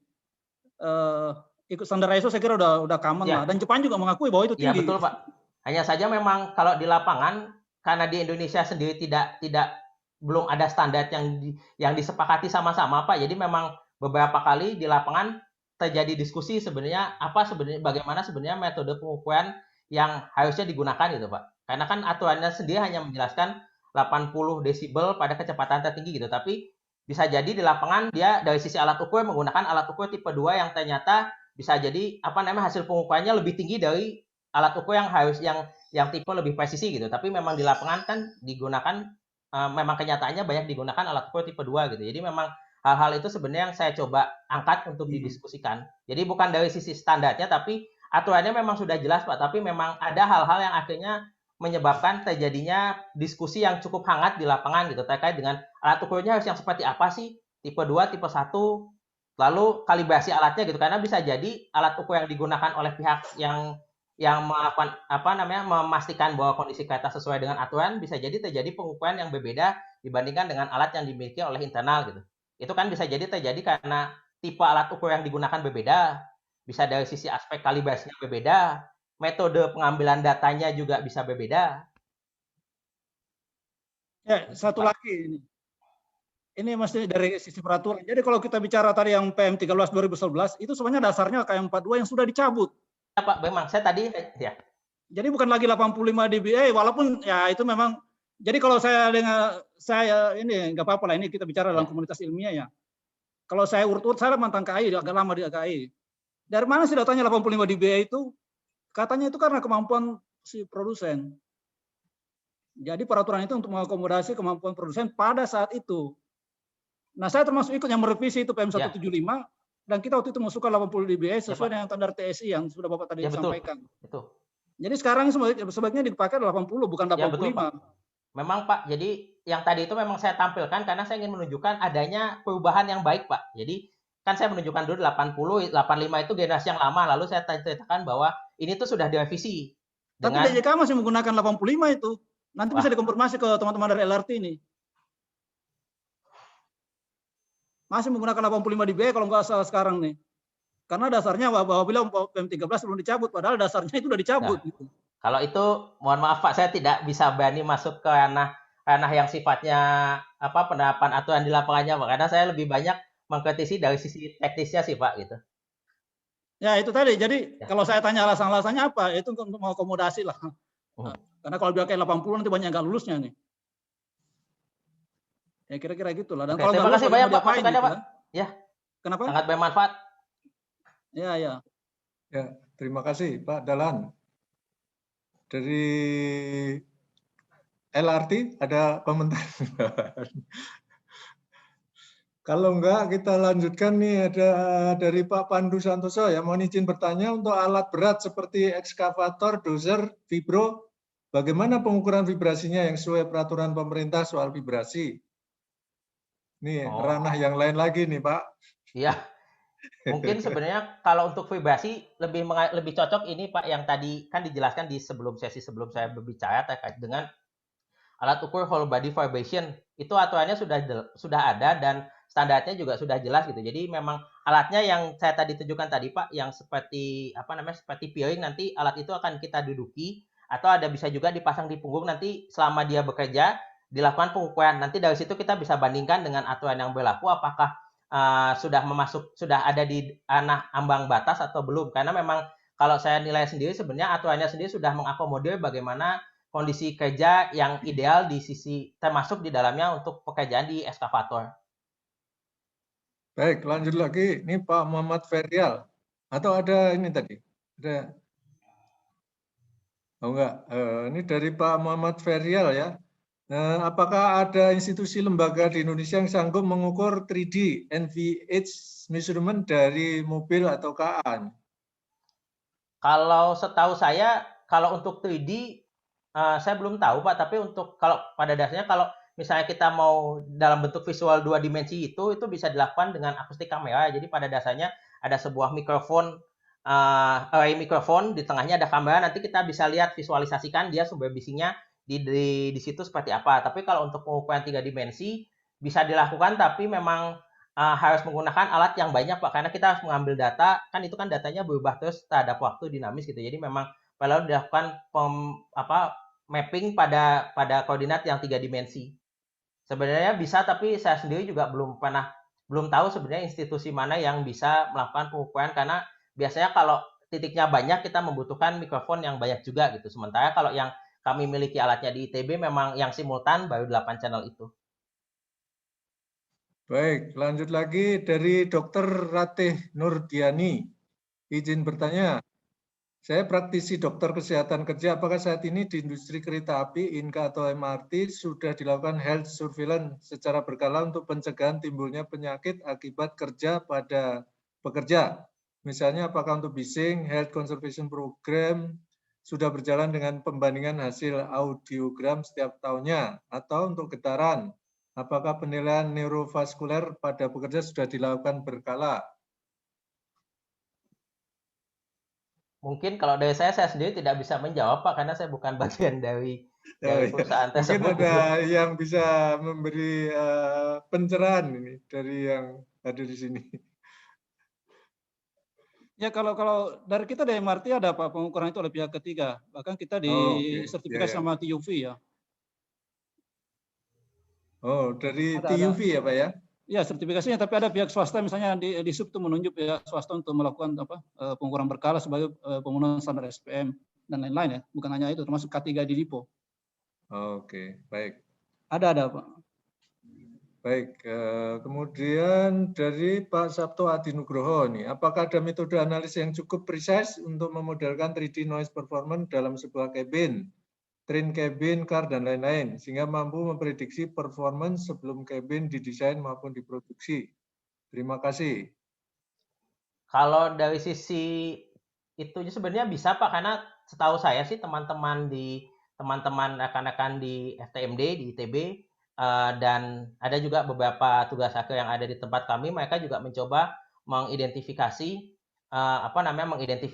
bagaimana kondisi bising di dalam kereta melalui pendekatan simulasi. Jadi perbaikan juga dilakukan dari sisi simulasi. Hanya saja memang itu tadi sih, karena kita juga memang belum pernah punya, kalau saya sendiri sejujurnya gitu, karena saya belum pernah punya kerjasama yang cukup formal terkait dengan pekerjaan simulasi.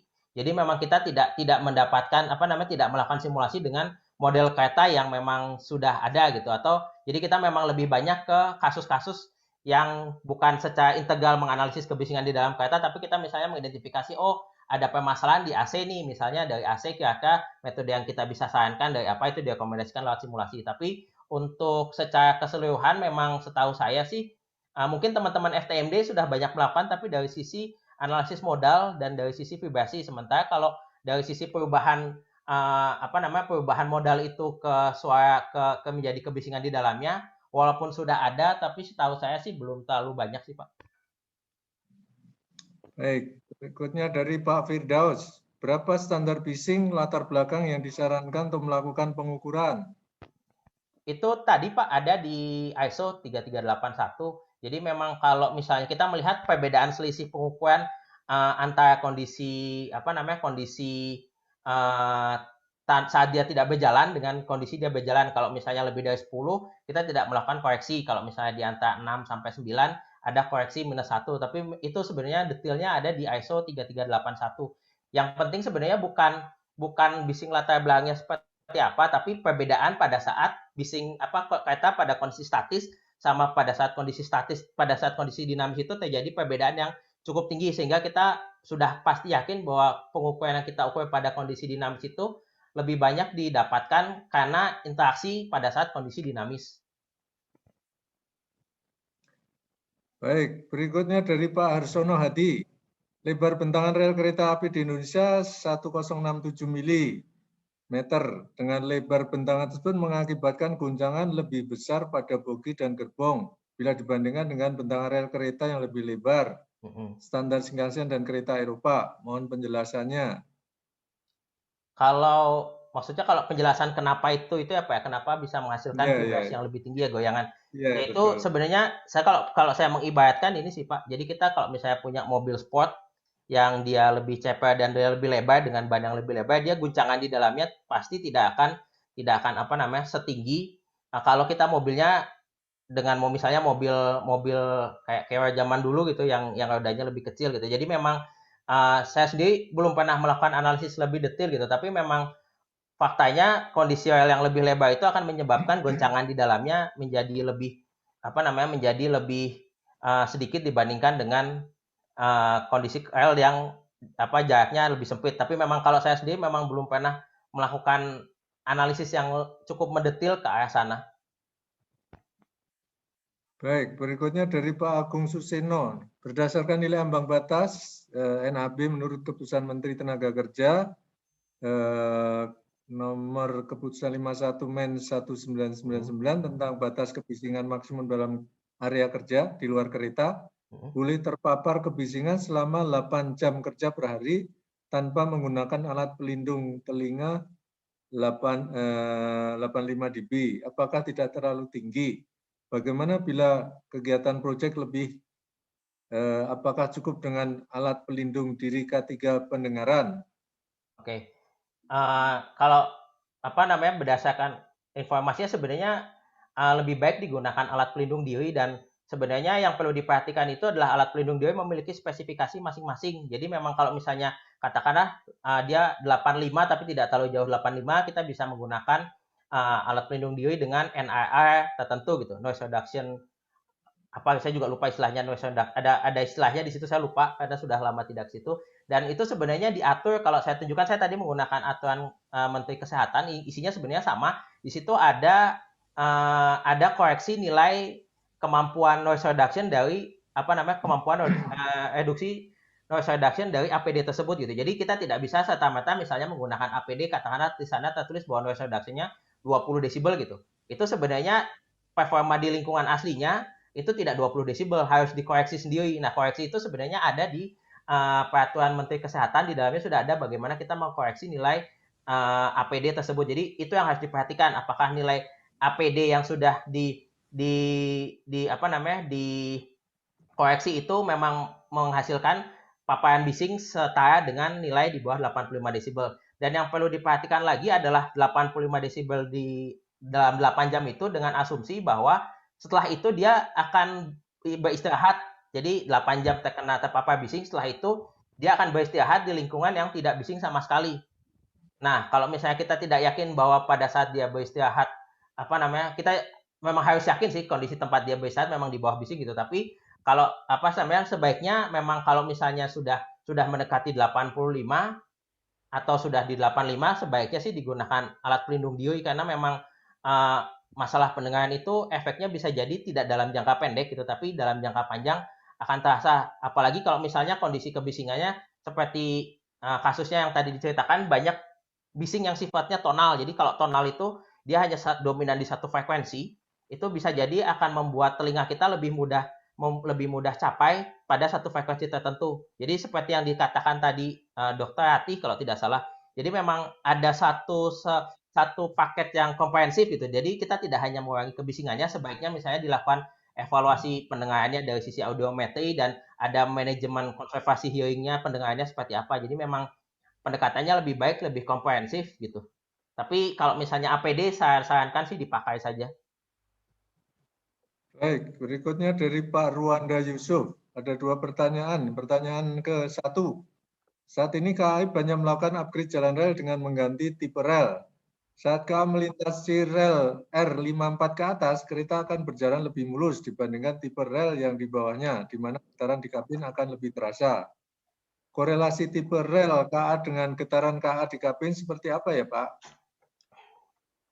Korelasinya ada sih, Pak, dan memang lebih sangat banyak dipengaruhi oleh tingkat kekasaran relnya. Jadi itu tadi salah satu rekomendasinya adalah kita belum pernah melakukan evaluasi tingkat kekasaran relnya. Jadi saya tidak tahu apakah kereta rel dengan tipe yang sebelumnya dengan selanjutnya itu kekasaran relnya perbedaannya seperti apa.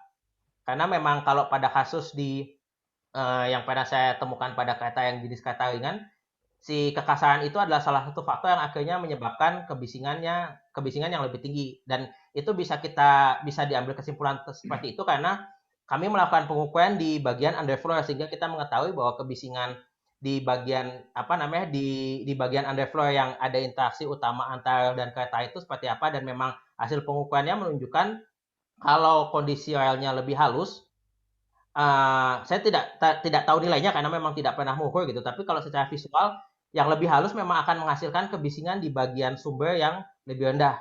Dan impact-nya adalah kalau misalnya di sumbernya lebih rendah, yang akan masuk ke kabin juga akan menjadi lebih rendah. Baik, pertanyaan kedua. Di Jawa ini kita sering mendengar mitos setan budek, di mana saat orang sedang melintasi rel, tetapi tidak mendengar suara dari kereta meskipun masinis sudah memberikan semboyan 35 klakson yang keras. Bagaimana penjelasan ilmiah mengenai ini, Pak? Oke, saya mungkin menjelaskannya dari sisi persepsi ya. Jadi manusia itu memiliki kemampuan yang cukup unik ya. Telinga kita itu pada dasarnya akan menerima suara secara terus-menerus. Jadi apa namanya, telinga kita pada saat tidur juga akan tetap menerima suara gitu. Nanti adalah urusan otak yang bagaimana memilih informasi mana yang penting, mana yang tidak. Nah, seringkali pada saat kita kita berkonsentrasi pada suatu hal, katakanlah orang berjalan di samping kereta sedang sibuk melihat HP-nya. Itu konsentrasi dia akan fokus ke melihat HP-nya itu atau melakukan aktivitas yang atau mungkin dia sedang pikirannya memang sedang difokuskan untuk mungkin dia baru putus cinta gitu, mikirin pacarnya, fokus mikirin situ, sedih gitu. Jadi memang karena proses di otak lebih banyak memfokuskan perhatiannya pada yang dia pikirkan, si informasi yang ada sekitarnya cenderung tertutup. Dan itu memang pada dasarnya adalah mekanisme yang membuat manusia itu mekanisme natural yang ada di manusia, karena memang manusia itu pada saat tidur itu kita tetap menerima suara yang ada, tapi pada saat tidur otak itu mampu menutup, ini tidak ada suara apa-apa, kecuali memang ada suara yang sangat yang membuat kita alert, yang otak akhirnya memaksa kita untuk bangun gitu. Tapi dari sisi neurologis, dari sisi persepsi, kalau menurut pemahaman saya memang yaitu tadi, karena orang tadi memiliki fokus yang sangat tinggi pada satu aspek tertentu gitu. Jadi memang bisa saja terjadi orang berjalan dekat rel sudah diklakson, tapi karena dia fokus ke aspek tertentu atau bahkan lebih parah lagi dia menggunakan headphone ada musiknya, dia bisa jadi tidak mendengarkan suara itu. Baik, berikutnya dari Pak Wahyu B. Fatir. Mau nanya Pak, kalau alat ukur kebisingan mesin PLTNG gimana Pak? Dan standarnya seperti apa Pak? Terima kasih. Ini sebenarnya kalau alat ukur kebisingannya ada bisa ini sih Pak, bisa kita bisa melihat apakah alat ukur kebisingan untuk memastikan ketercapaian baku mutu atau alat ukur kebisingan katakanlah kita ingin membuat noise map gitu, karena ada spesifikasi yang berbeda antara alat yang digunakan untuk memastikan baku mutu kebisingan dengan yang kita gunakan untuk analisis, misalnya analisis persebaran bising atau analisis karakteristik suara. Jadi memang perlu informasinya perlu ditambahkan lagi terkait dengan konteks dari pengukurannya sendiri, konteks yang seperti apa. Ya katakan tuh dua-duanya gimana penjelasannya? Kalau kedua-duanya saya sih merekomendasikan alat pengukuran yang itu tadi Pak, tipe 1, dia bisa melakukan analisis frekuensi. Jadi dan dia juga bisa melakukan pengukuran elekivalen. Itu biasanya alat yang memang biasa kita gunakan yang bisa mencakup semua hal tersebut ya, pengukuran terkait dengan evaluasi, pengukuran terkait dengan pencapaian baku mutu, bahkan untuk menyelesaikan masalah misalnya mengidentifikasi sumber bising dan mengurangi bisingnya, itu biasanya kita menggunakan alat yang seperti itu tipenya. Tipe 1 dengan kemampuan integrasi dan punya kemampuan spektrum analisis. Jadi kita bisa menganalisis komponen frekuensinya. Baik, berikutnya ini yang ada di chat ya, yang terakhir. Kalau masih ada pertanyaan ini mungkin waktunya masih ada. Dari Pak Michael Rembet, izin bertanya, apakah kebisingan mempengaruhi tegangan atau beban pada struktur, terutama frekuensi natural struktur? Itu bisa terjadi, tapi kalau kita berbicara frekuensi natural ada dua aspek sebenarnya di situ. Ada dari sisi frekuensi naturalnya sama dari sisi amplitudonya. Jadi kalau misalnya ditanya ada efeknya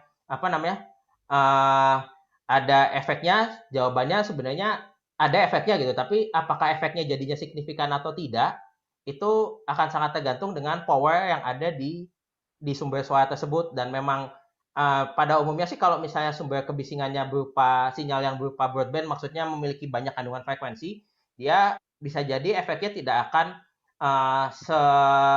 tidak akan sekuat kalau memang muncul satu frekuensi pada frekuensi natural tersebut dengan amplitudo atau dengan tekanan suara yang cukup besar. Tapi kalau misalnya di sini kita berbicara masalah struktur, kita pada dasarnya pada saat berbicara suara kan tidak akan jauh dari getaran gitu. Jadi bisa jadi sumbernya bisa jadi dari suara, tapi bisa jadi ada vibrasi yang ada di situ juga dari sumber tertentu yang akhirnya mempengaruhi struktur dari bangunan. Baik, berikutnya dari Pak Budi Santoso. Pertanyaannya ada 2 nih, kalimatnya panjang. 1, berapa sebetulnya level kebisingan rata-rata yang ada di dalam kabin kereta jarak jauh di Jawa? Jika batas aman 80 dBA selama 8 jam, apakah kebisingan yang dirasakan penumpang kereta Jakarta-Surabaya masih bisa ditoleransi? Rasanya selama berada di dalam kabin kita merasa bising, karena kalau berbicara harus dengan suara keras. Oke, jadi pertama. Oke. Sip. Jadi kalau misalnya saya boleh menjawab, kebisingan di dalam kereta, ini ada aspeknya sebenarnya dari sisi persepsi, Pak. Jadi kalau dari sisi pengukuran kebisingan, saya tunjukkan tadi di datanya bahwa pada dasarnya kebisingan di dalam kereta jarak jauh di Indonesia itu sudah rendah gitu, nilainya 70, sekitar 76 kalau nggak salah tadi gitu. Jadi memang dari sisi kebisingan cenderung rendah, tapi kita harus mengingat juga ada konten frekuensi di konten suara di dalam suaranya yang dianggap mengganggu pada kereta jarak jauh dan kereta jarak menengah. Sebenarnya dari hasil survei yang saya temukan adalah suara jeduk-jeduk di rel itu, Pak. Jadi kalau misalnya ada suara, sebenarnya suara secara umumnya tidak melewat, sebenarnya cukup hening gitu, tapi ada suara jeduk-jeduk, jeduk-jeduk. Nah, si jeduk-jeduk itu sebenarnya kan suaranya peak tuh, naik. Karena naiknya cuma sesaat, akhirnya tidak terlalu mempengaruhi pengukuran secara overall. Nah, si suara jeduk-jeduk tadi sebenarnya yang akhirnya dianggap mengganggu kenyamanan penumpang di dalam kereta, terutama untuk berkomunikasi di antara penumpangnya. Kalau dari tindak lanjut Inka dan operator kereta api, sebenarnya kalau dari Inka sendiri, saya sebenarnya sangat apresiasi gitu, karena dari Inka sendiri kereta generasi barunya, terutama kalau kita melihat ada kereta generasi lama yang selubungnya bukan dari plat aluminium yang bukan bening, yang bukan mengkilat, dibandingkan dengan yang generasi baru, itu yang generasi barunya itu sudah menggunakan plat mengkilat dan setahu saya sudah terdapat improvement dari sisi kebisingannya. Jadi kita pernah melakukan pengukuran kebisingan juga untuk tugas akhir mahasiswa.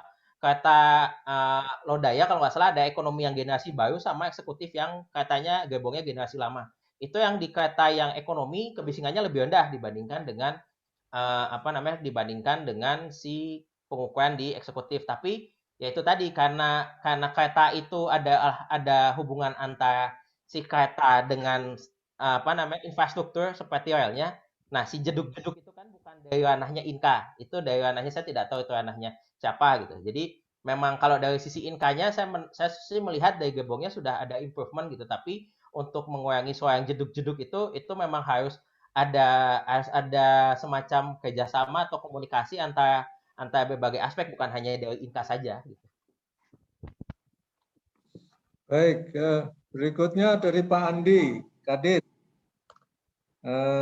Ada KUKA ya, kereta ukur api. Oh, kereta ukur kereta api. Di luar negeri ya, misalnya Belanda, digunakan untuk mengukur atau memonitor kondisi rel seluruh kota yang menyebabkan vibrasi dan lain-lain dan lingkungan kebisingan. Nah, hasilnya dapat di-mapping untuk acuan dalam mengambil kebijakan. Apa di Indonesia juga tersedia KUKA? Jawaban saya sebenarnya tidak tahu, Pak, gitu. Tapi yang biasa kita lakukan sih sebenarnya kita melakukan pengukuran yang dinamakan dengan pass-by. Jadi pass-by itu adalah kita akan memasang mikrofon pada jarak tertentu, nanti si kereta itu akan lewat. Nanti dari situ kita bisa mendapatkan profil kebisingan keretanya kalau bagus sih dengan kecepatan tertentu. Nah, data itu kita bisa pakai untuk membuat noise mapping beda dengan simulasi bagaimana kondisi kebisingan di sekitar jalur kereta. Dan isu ini sebenarnya sangat menarik sebenarnya, Pak. Jadi saya terima kasih sendiri Bapak angkat masalah ini, karena sekarang itu kan model pembangunan di kota kan kita mengambil konsep TOD. Nah, TOD itu kan sebenarnya dibangun di sekitar jalur kereta ringan ini gitu. Jadi memang isu itu nanti mungkin sekarang belum ada gitu, tapi nanti isu terkait dengan kebisingan akibat kereta ringan ini di TOD bisa saja mungkin 5-10 tahun lagi akan muncul. Karena memang sekarang sendiri kita dari sisi pemodelan kita biasanya memodelkan kendaraan yang ada di jalan. Nah, ini kan yang menjadi menarik adalah si keretanya sendiri elevated nih. Jadi bentuk propagasi suaranya juga pasti akan berbeda. Mungkin saya tambahin bisa Pak ya? Silakan Pak. Ya, jadi maksud saya itu mungkin saya melihatnya secara nasional aja, maksudnya mungkin kita di Indonesia perlu satu kereta api ukur ini yang komprehensif, di mana di dalamnya itu sudah satu sistem, baik pengukuran dari sisi vibrasinya, mungkin dari sisi infrastrukturnya, dari keretanya sendiri, dan mungkin termasuk tadi lingkungannya yang pengaruh dari kebisingan tadi Pak. Jadi itu yang mungkin bisa dikolaborasikan dengan seluruh stakeholder, sehingga itu sangat bagus untuk kita mungkin kerja bareng gitu Pak, ya, demi Indonesia. Makasih Pak. Ya, sepakat Pak. Saya sepakat dengan yang Bapak katakan. Hanya memang saya di sini memang lebih banyak jadi provokator Pak gitu, karena saya sendiri bukan pihak yang ada langsung di dalam di dalam lingkungan perkeretaapian di Indonesia gitu. Saya sebenarnya hanya orang yang dimintai tolong untuk melakukan evaluasi, dan tujuannya saya sharing di sini sebenarnya saya coba mencoba mengangkat isu yang ternyata saya temukan di lapangan gitu. Jadi kok ada isu ini, dan saya sebenarnya sangat mengapresiasi sekali dengan masukan-masukan yang ada di sini, dan saya harap sih kalau misalnya ada yang memang dari pihak-pihak terkait yang mungkin mendengar atau apa, bisa jadi itu menjadi sesuatu hal yang bisa dipertimbangkan. Baik, ini ada pertanyaan terakhir ya dari Pak Hilmi. Untuk optimalisasi struktur badan kereta terhadap NVH ini, bagian mana yang sekiranya kritis dan harus dirubah, ditinjau lanjut? Itu akan sangat bergantung dari karakteristik keretanya sih Pak. Jadi pertama kan kita perambatan getaran di dalam kereta, perambatan bising di dalam kereta kan bisa beda-beda Pak antara satu dan yang lain. Jadi misalnya kereta A ternyata lebih dominan dari sisi struktur. Jadi misalnya kebisingannya merambat lewat struktur, akhirnya karena dia merambat lewat struktur, bodinya juga bergetar. Nah, kalau misalnya kasusnya seperti itu, kita harus memberikan perhatian lebih pada sistem suspensinya. Tapi misalnya pada kasus di mana yang dari struktur itu sudah tidak ada, tapi lebih banyak dari sisi perambatan lewat udara. Nah, kita harus identifikasi nih titik paling lemahnya itu di mana. Misalnya bisa jadi dari pintunya, bisa jadi dari kacanya, bisa jadi dari sambungannya, atau bisa jadi dari grill AC yang ada di atas. Nah, itu memang salah satu tantangan kita dalam melaksanakan pekerjaan di lapangan adalah bagaimana mengidentifikasi sumber bisingnya itu dari mana yang dominan, jalur perambatannya itu kemana, apakah lewat struktur, apakah lewat udara.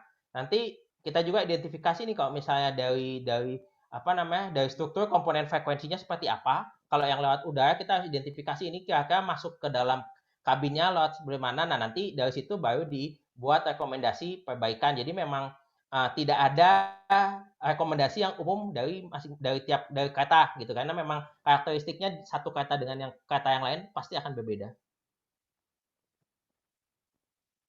Baik, terima kasih. Waktunya sudah 17.32 ya. Jadi tidak terasa ini kita sudah sampai ke penghujung acara. Kita akhiri acara hari ini.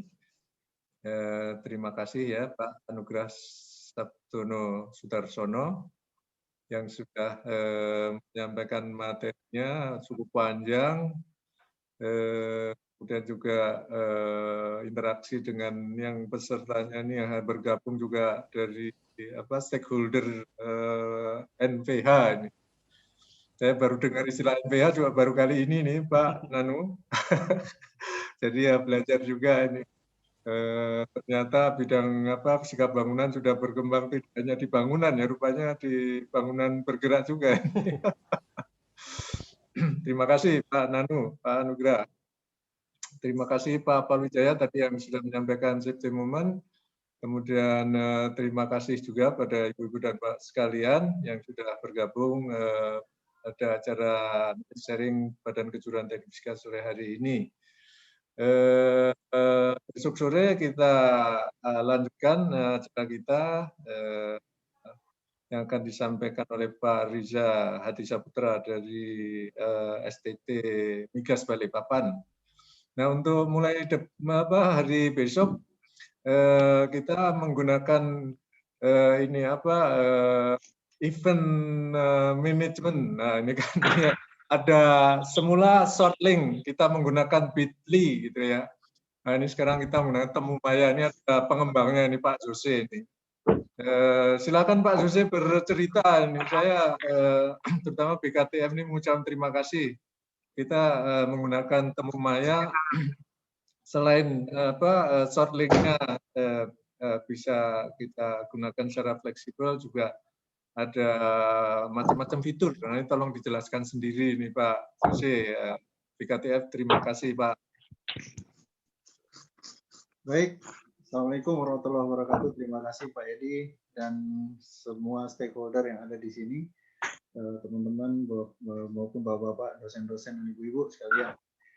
Ya, sebenarnya ini terinspirasi dari beberapa kegiatan yang dilakukan oleh BKTF.